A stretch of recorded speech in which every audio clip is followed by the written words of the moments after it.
About 20 years ago, Sadhguru, I received a check for 1 lakh rupees from a retired major from Indian Army. He just gave his name, he refused to, he didn't give his address. And he wrote a small note stating that the money I am giving you is too small for the path you have chosen. But God has His own mysterious ways of giving you the rest. It had a tremendous impact in what I thought, what I wanted to do. Is it because there is something called cosmic forces which are constantly trying to help society and doing, or it's something else which is influencing people to do something which is beyond their means? See, the ideas of something wants to help, something reaches out to you. I happened to be about 4 weeks ago, I was in Los Angeles and I was staying with some people there. And the bedroom was full of books, so I just picked up one of these books and saw. The author is saying, the core of the universe is love. Well, why would the core of the universe be love? Because this thing has been always told to people, from heaven God loves you, all these people. See, if you're having a roaring love affair right now with somebody next to you, here, will you look up and ask for rays of love to come towards you? I'm asking you. No, you made yourself in such a way nobody can love you. Now, only God can love you.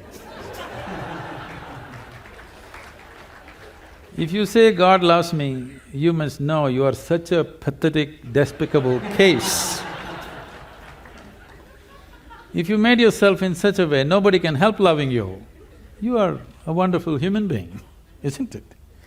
So, we need to understand, there is something called human thought and emotion, human needs, of emotional needs of love, care, touch, this. The cosmos, or what you're referring to as the source of creation or divine, or if you want to use the word God, because God personifies thing, we will refuse to use that word. Let us say whatever is the source of creation, which we are referring to as God generally by religious this thing. Essentially, it is just an intelligence which is simply exploding into everything possible. If you're in rhythm with it, you will rise. If you're not in rhythm with it, it'll crush you. It has no love, it has no compassion, it has no intention of helping you, it has no intention of harming you, it has no nothing. If you understand the forces and ride it, you have a fantastic life. If you do not understand, it'll crush you. You've seen people doing surfboarding on the waves in the ocean. It is such a magical thing, just riding the waves. But if you don't do it right, if you go into the waves, it's like being in a concrete mixer, it'll just do that and it'll kill you. So one rides the wave, another gets crushed by the wave, that is all that's happening.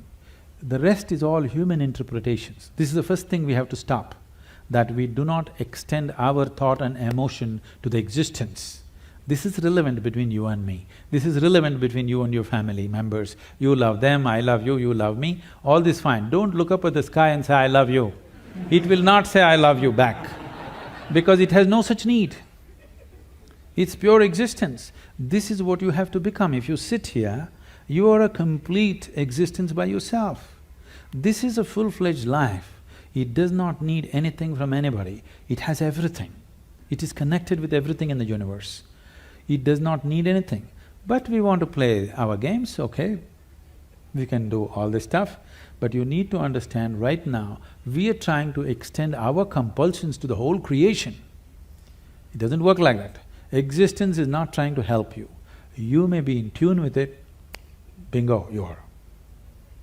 Whether you got in tune with it consciously or unconsciously, somehow you got in tune. That's why Shankara said, yogaratova bhogaratava. That means somehow you do it, I don't care. Your Shankara, Adi Shankara went to the extent of somehow you do it. You get it, man, that's important. How you get it, who cares?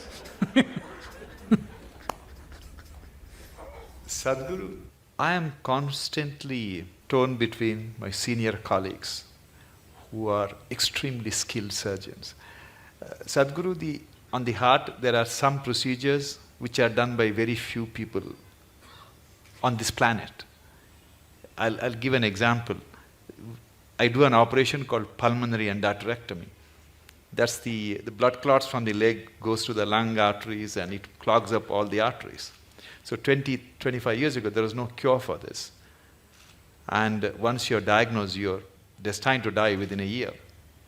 Today, people who are on home oxygen for 2 years, 3 years, you do the operation, they can go back to skydiving or they can go to scuba diving.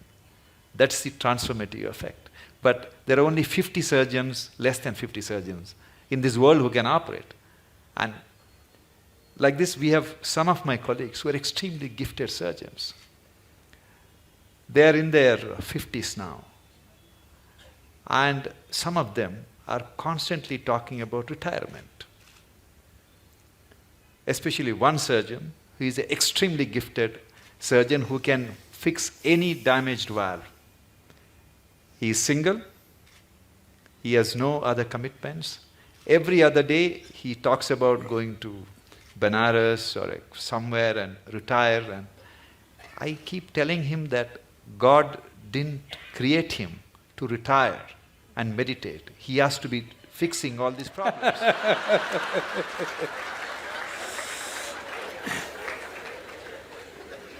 So he gives me extension every 6 months, Guruji. So at the end of 6 months, the usual rigmarole starts. He talks about retirement and everybody is depressed in the hospital. So how do you deal with this kind of people?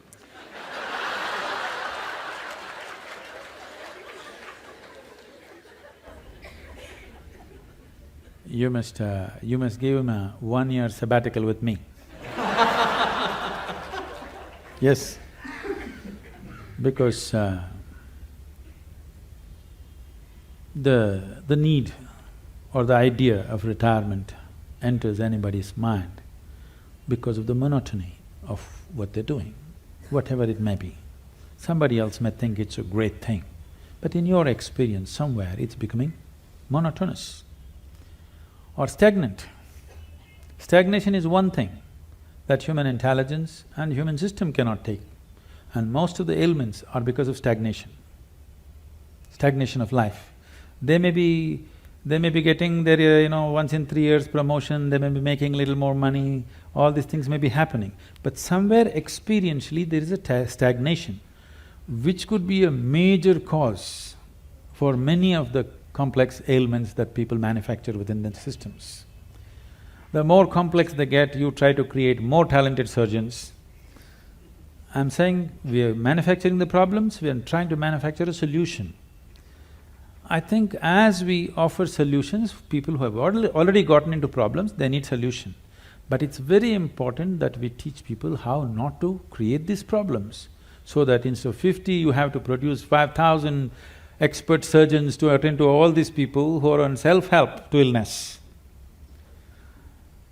So I would say a surgeon who has a certain competence and who has worked through his life, if he wants to explore something of his own nature, that would be the greatest thing to do, because he's not a man without commitment, not competence. When competence and commitment is there, you should not run him through the rigmarole and destroy that possibility. It's important that he explores something of his own nature, which will make him… we don't know what he'll come up with. You cannot even estimate what he may come up with. I think a sabbatical is good. He may come up with something that you've not thought possible. I will convey your message, Sadhguru. I'm sure he's watching this program. Sadhguru, I believe that talent is something which is grossly exaggerated in success. It's, when I was in medical school, I used to teach martial art. That was my passion. And every time a Bruce Lee's movie was released, all these school kids would come and join in hordes to martial arts schools. We used to call it Bruce Lee They're phenomenon. gone after 2 weeks. Yes. And I used to see some kids whose physique is meant for martial art, who have the natural flair, and I used to think, oh, this kid is going to get a black belt. And interestingly, Swamiji, after 6 months, they're never there. The guys who go up to the black belt and, do something very good in martial art are the ones who joined the school without any skills, without any talent, who worked very, very hard. For everything they had to sweat it out. But in the end, they're the ones who succeed. How do you explain this phenomena? See, for a variety of reasons, let me not go beyond this. For a variety of reasons, a certain individual could be born with a certain flair, physical flair, mental flair, emotional flair, style. 5-year-old child, one has style, other is clumsy, okay? So the one with the style is not going to become necessarily a fashion thing. Somebody else who seems to be clumsy may grow into something else. Like, you don't know when a woman is pregnant, the child within that womb, whether it's a sage or a sorcerer, nor the woman know. The mother does not know whether she is producing a sage or a sorcerer or what. This is because, I use the word coherence because of modern science is using that word. Who you are here right now, as you sit here, this is physics. Every subatomic particle is in constant contact with everything.